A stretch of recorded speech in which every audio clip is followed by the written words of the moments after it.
stand up here and speak. I was terribly shy, and we had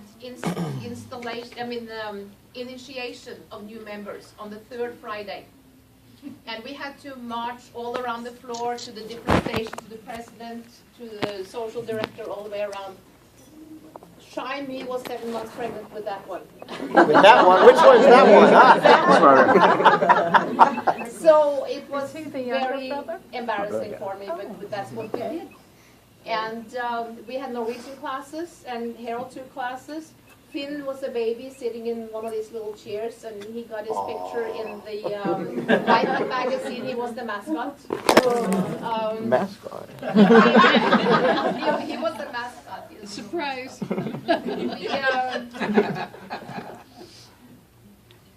Both Finn and Eric were basically born into Sons of Norway. Seems like everything. I mean, he was literally. I was born at a lodge meeting, right? I think Carl delivered him, I think.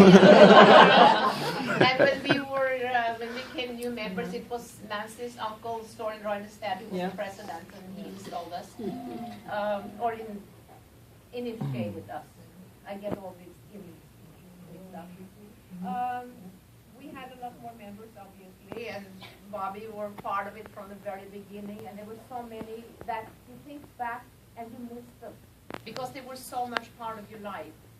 And when I came to this country, I came in 1962, and I didn't think much about being Norwegian. Well, I was Norwegian, but that was in America. And then when it became part of Central Norway, all of a sudden, yeah, I guess I'm Norwegian. So then you have to start taking care of that heritage.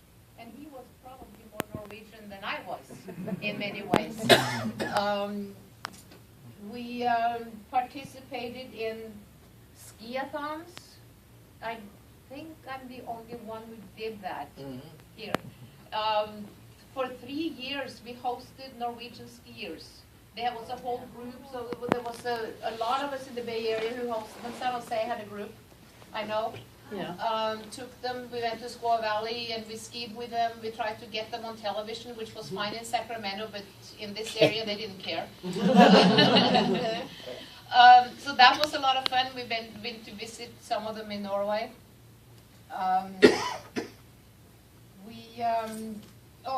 In 1995, we had a walkathon down at the marina in San Leandro for the Sons of Norway Foundation. We had a good turnout, the whole Bay Area. We were walking down there. When we first became members, Bjørnsen Lodge, that was Sons of Norway to us. And it took a long time before we actually got into being officers, because there were so many others who wanted to be officers. So Harold was president in 1976. So that was quite a few years, 76 and 77. And that's the first time we realized that there's more to it than just our lodge.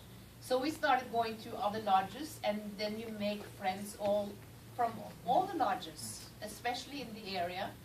He was elected delegate to the district convention, and that same year to the international convention.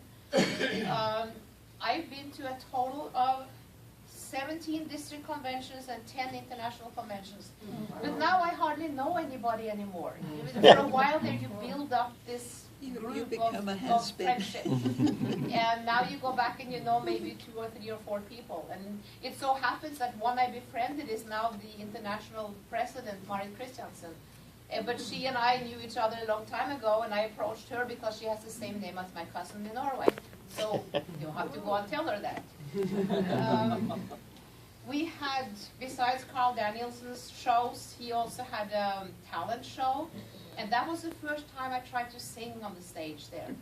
I loved Annie Get Your Gun. When I was about 9 or 10 years old is when the movie came out. I wanted to be Annie Oakley when I grew up. I wanted to go to America and become an honorary American princess just like she did. So I sang You Can't Get a Man with a Gun. And that was the first time I tried that. And it was fun. That was a fun group, a theater group. We bought season tickets, went to the theater in San Francisco, a whole bunch of us. So that was a fun time. And Bobby was very much part of that. we had show and tell, we had talent shows, and at one of those show and tells, Finn, he was really into snakes, brought his python. As long as this room is wide. Almost, not quite. And so that Couple was feet kind of shy. fun, and everybody had a lot of respect for that one. From here to that wall. Pretty close to that. Harold and I, over the years, chaired a lot of dinners, breakfast. I came across a picture over here when we had the new setup for the egg frying at the breakfast. And that was 20 years ago. So I've been doing that at least for 20 years. And your dad, and I'm going to talk badly about your dad, but like you said, there was a lot of, there was those funny drinks in the morning. We got that orange juice and we threw it out because we thought there was something wrong with the juice. We didn't know it had one flavor. And your Aunt Mary, the Japanese aunt, she and I watched one time when Chester dropped an egg and scooped it up. And we both decided we're not going to have that anymore. So we bought small pans, and we said we're going to take over doing the eggs. So we were in the kitchen making the eggs, 2 in each little pan. So that was Mary and I started. We took it away from Chester. That was good. So it was a very different group then. I don't know how many Lutefisk dinners I chaired. And I'm figuring at least a dozen, probably more. And then, thank goodness, Turi took it over. And now Nancy and I have been back to doing it again. So we're back to doing Lutefisk dinners. We've spent a lot of time at Camp Norge. Our lodge has done a lot of work there over the years. And most of the people who did that work are no longer with us.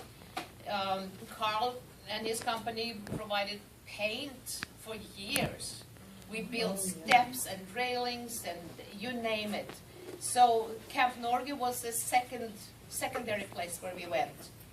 Harold chaired 2, 3 Kretstevnes, and every Memorial Day, 4th of July Kretstevne, that was Camp Norge, and the kids, of course, great with kids, because we had all these young people then, and they found friends. We had a bowling league. Very good bowling league in Björnsson Lodge. We had at least 3 men's and 3 women's teams.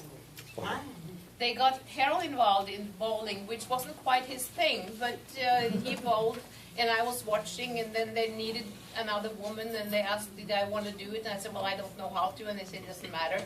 So I bowled for a while, and when you have someone who's not very good, it helps the averages, you get the handicap. So we did well even with somebody like me who didn't bowl that well. And when I had a good game, it was really great. If I could bowl 160 with less than 100 average, that was great. And then, I've had quite a few offices: marshal, assistant secretary, editor, social director, counselor, VP, and president. So we've been through, and in 50 years, if you stick with it, anybody probably could be president at some point.